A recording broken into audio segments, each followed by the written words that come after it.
Bonjour, bienvenue à une autre vidéo de notre chaîne. Ici, nous traduisons les témoignages de personnes ayant vécu des expériences de mort imminente. Aujourd'hui, nous allons découvrir l'histoire de Mike Benavé. Il raconte comment il est mort et est revenu à la vie avec une transformation totale. Si vous n'êtes pas encore abonné à la chaîne, abonnez-vous maintenant. Activez la cloche de notification pour être averti à chaque nouvelle vidéo. Maintenant, écoutons le témoignage de Mike. Mon histoire commence réellement à l'âge de 33 ans, lorsque l'accident s'est produit, mais je suis venu aux États-Unis à l'âge de 26 ans. J'avais enseigné les arts martiaux pendant plusieurs années, en étant un être humain décent. Je n'ai jamais enfreint la loi, mais en ce qui concerne le matérialisme par opposition à la spiritualité, c'est là que mon esprit et mon cœur étaient à l'époque. J'étais réellement intéressé à gagner de l'argent. Je me souviens qu'à l'âge de 33 ans, je travaillais comme gardien de prison dans l'État de l'Illinois, dans une prison de haute sécurité. Pour ceux qui ne le savent pas, les prisons de haute sécurité abritent les criminels les plus dangereux, des personnes condamnées à des peines de 25 ans ou plus. Je partage cela pour décrire les énergies spirituelles que j'ai observées derrière ces murs. Il y avait quelque chose d'extraordinaire, quelque chose d'ailleurs, mais à l'époque, je n'y ai pas beaucoup prêté attention, car j'étais concentré sur l'argent. Nous travaillions en horaires épuisants, y compris des quarts de travail de 14 heures, et j'étais en poste de nuit. Pendant mon temps libre, je pouvais à peine dormir car je continuais à penser à la prison et aux scènes que j'avais vues. Il y avait des énergies extrêmement négatives qui m'empêchaient de dormir. J'essayais de gérer ma propre entreprise en tant qu'instructeur d'arts martiaux, en rentrant chez moi, en prenant une douche, en enfilant mon uniforme et en allant travailler à la prison. Étant relativement nouveau et n'ayant pas beaucoup d'ancienneté, mes jours de congé tombaient en semaine, généralement les mardis et mercredis. Pendant ces jours de congé, personne ne pouvait me forcer à faire des heures supplémentaires, ce qui était un soulagement. Je me souviens d'un mardi matin ensoleillé où j'étais de bonne humeur et moins fatigué que d'habitude. J'ai décidé de rentrer chez moi après le travail pour me détendre et passer du temps avec mes enfants, pensant que ce serait amusant, sans heures supplémentaires obligatoires. Ce mardi matin-là, je suis monté dans ma fourgonnette et j'ai emprunté la route 3, une route calme avec des champs de maïs de chaque côté. Je roulais à 70 miles par heure, respectant la limite de vitesse, car j'étais en uniforme en tant que gardien de prison et devais respecter strictement les lois. Cependant, quelque chose d'inattendu s'est produit. En un clin d'œil, je ne sais pas si j'ai perdu connaissance ou si j'ai dormi, mais j'ai perdu conscience pendant un bref moment. Ma roue s'est bloquée, les freins ont lâché, comme s'il n'y avait plus de liquide hydraulique. Ma fourgonnette a commencé à glisser et à tourner. Je n'ai pas paniqué, mais j'étais perplexe, essayant de comprendre ce qui se passait. Alors que je tournais sur la route, j'ai remarqué une voiture approchant sur la voie opposée. À travers le pare-brise, j'ai vu une femme avec ses 2 jeunes enfants à l'arrière. Je me souviens avoir pensé que, quel que soit le résultat, quel que soit le fait que j'ai perdu conscience ou non, je devais éviter de causer plus de dommages à d'autres personnes. J'ai donc lutté pour tourner le volant dans la bonne direction et me suis retrouvé face à un mur en béton, une sorte de barrière. J'ai regardé le compteur de vitesse, qui affichait 85 miles par heure. Alors que je m'approchais de ce mur, le temps semblait ralentir considérablement. Je me souviens avoir tenu fermement le volant. On dit que lorsque votre vie défile devant vos yeux, vous voyez des moments importants. À ce moment-là, j'ai souri, un sourire aussi grand que lorsque vous accueillez un être cher à l'aéroport que vous n'avez pas vu depuis des années. Je ne savais pas pourquoi, mais je n'avais pas peur. Puis j'ai entendu le son de l'impact.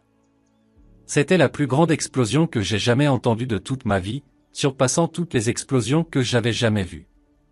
Et avec cela, tout a changé. Et ensuite, tout ce dont je me souviens, c'est que l'airbag a commencé à se déployer. C'était si lent, comme si c'était des draps suspendus dehors pour sécher. C'était comme de beaux draps blancs.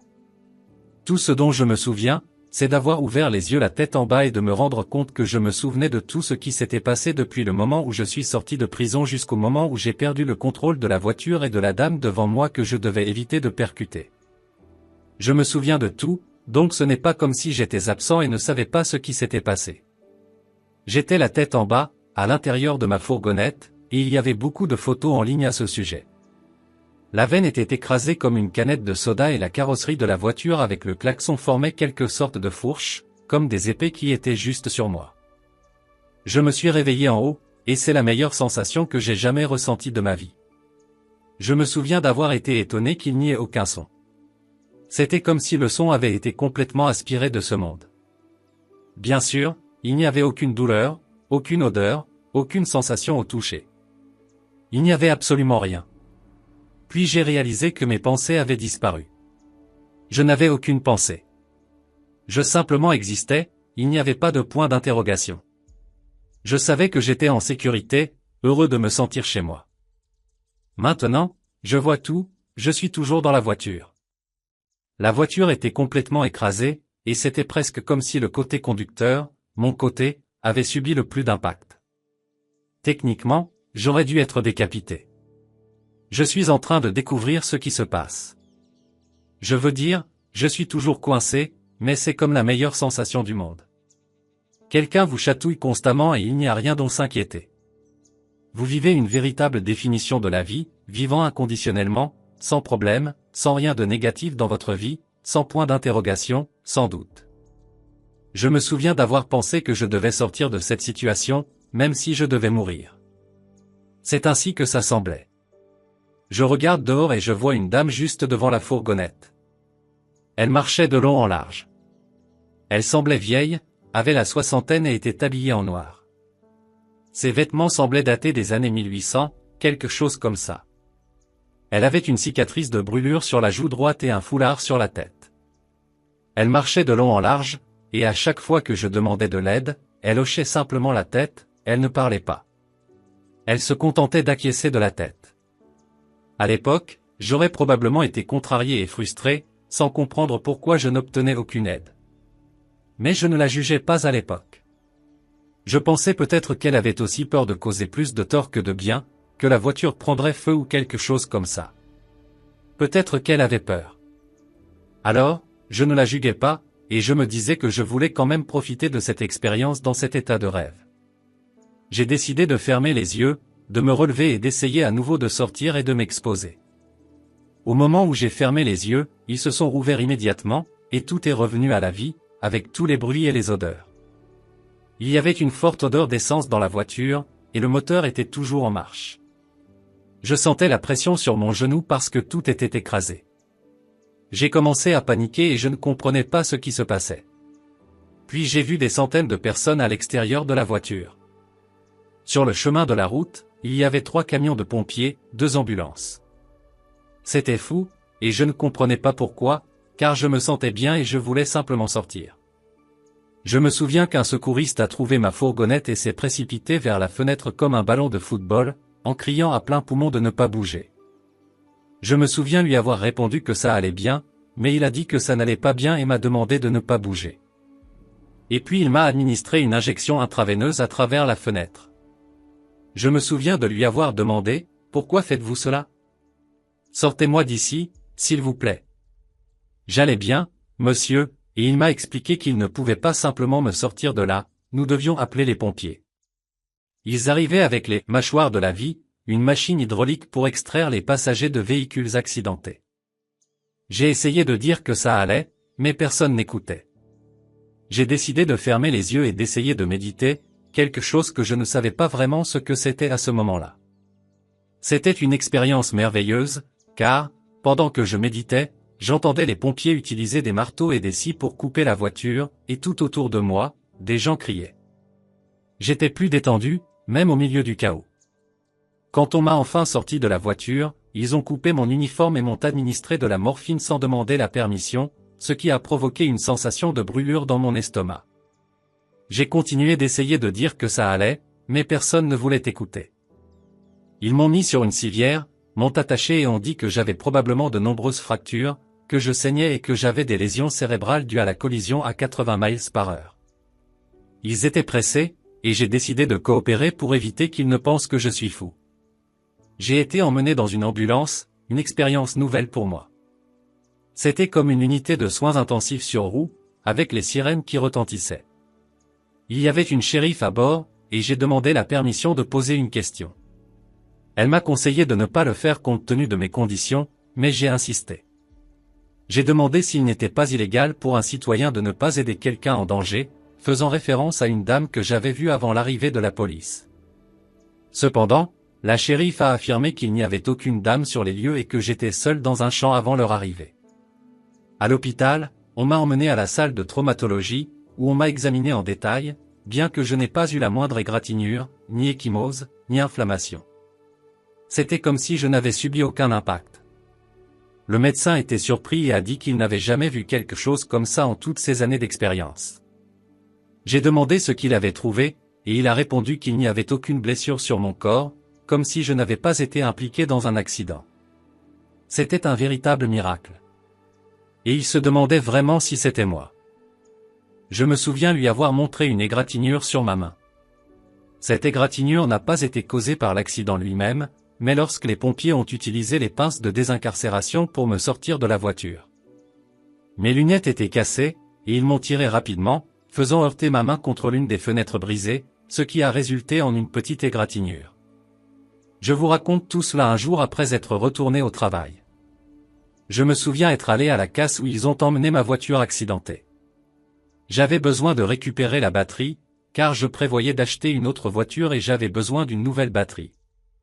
En arrivant là-bas, le propriétaire a exprimé ses condoléances et a dit « Je suis désolé pour votre ami ». J'étais confus et j'ai répondu « De quoi parlez-vous ? Je veux ma batterie ». Il a presque fait un malaise, comme s'il ne croyait pas que j'étais sorti indemne de l'accident.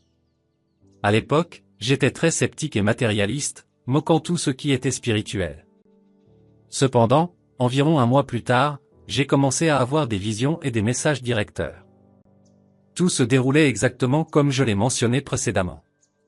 C'était comme si j'avais réalisé que, au moment de l'accident et de la quasi-mort, j'avais eu une expérience de passage presque de l'autre côté. Je crois que je me tenais entre les mondes, ne traversant pas complètement du côté spirituel. Cependant, je vivais pleinement le voyage de l'âme.